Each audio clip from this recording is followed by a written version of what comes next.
Now we do have a beautiful histogram. Take a look at this, folks. Take a look at this, okay? This is what you want to see in a histogram, right? You want to see it go up. You want it to peak a little bit off to the right, and then you want it to come down. But first of all, two things. First of all, our mountain is higher over here than it is over here. So that tells you we have 0 whites, 0.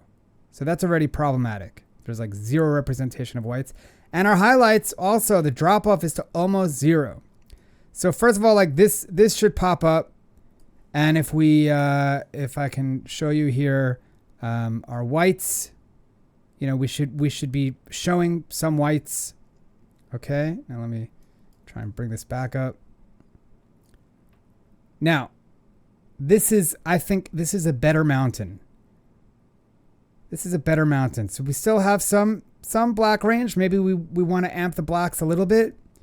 And maybe the peak could be a little bit to the left, but that's, I think, less important in this case. We have representation here in our whites and shadows.